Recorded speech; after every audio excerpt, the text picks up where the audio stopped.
User ভাইরা, আজকে আমি এসেছি দিনাজপুর ডিস্ট্রিক্টের খানসামা থানার ঐতিহ্যবাহী একটি এলাকা পাকেরহাট এলাকায়।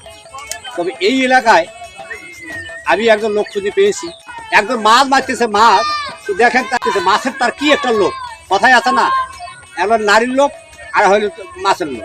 এই লোভ দুটো মানুষ সামলাইতে পারে না। তবে দেখুন একজন মাছের লোভ কিভাবে সে কি করতেছে, এই ভিডিওটা আজকে আপনার সামনে নিয়ে আসতেছি।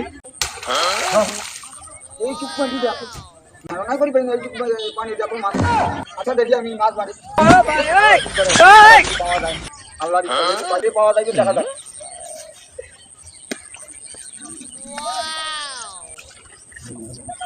কই রে মাছ দেখতেছি নাই। কি মান মারছিস তো? কি মান মারছে? নামো নামো আচ্ছা দেখা যাক। মাছ আছে আছে আচ্ছা আছে আয় আয় মাছ আয় আয় আয় মাছ দাঁড়া কাঠিরি পারে আয় মাছ আছে আয় মাছ আয় মাছ পরে সখী গো সে আইব কোন মাসে। দর্শক আসসালামু আলাইকুম ইউজার ভাইরা, আমি দিনাজপুরের শখের ভাইজান।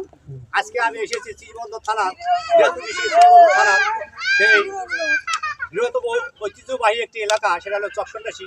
আমাদের প্রায় বলা যায় এখান থেকে শ্রীবন্দর এলাকা শেষ, তবে দিনাজপুরও মানে সীমানা প্রায় শেষের দিকেই।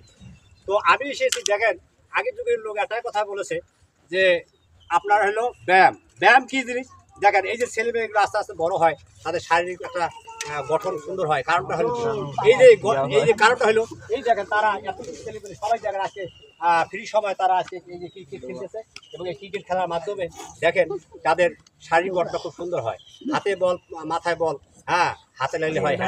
তো এখন বাংলাদেশে দুটি খেলাই সবচেয়ে জনপ্রিয়, একটা হলো ফুটবল, একটা হলো ক্রিকেট। তো ক্রিকেটে দেখেন আমাদের এই বাংলাদেশের প্রতিটা গ্রামে গঞ্জে আমাদের ছেলেপেলেরা এখানে দেখেন খেলা খেলে, তাদের শারীরিক গঠন। তবে আমরা যারা বয়স্ক লোক আছি, আমরা কি খেলবো, আমরা রাস্তাঘাটারি করি, আমরা তাদেরকে উৎসাহ দিব, তারা আবার সুন্দরভাবে যাতে খেলতে পারে। হ্যাঁ, সেই প্রেরণা আমরা দেবো। তবে সেই পর্যন্ত আপনারা আমাদের সাথে থাকুন। আসসালামু আলাইকুম, আল্লাহ হাফেজ।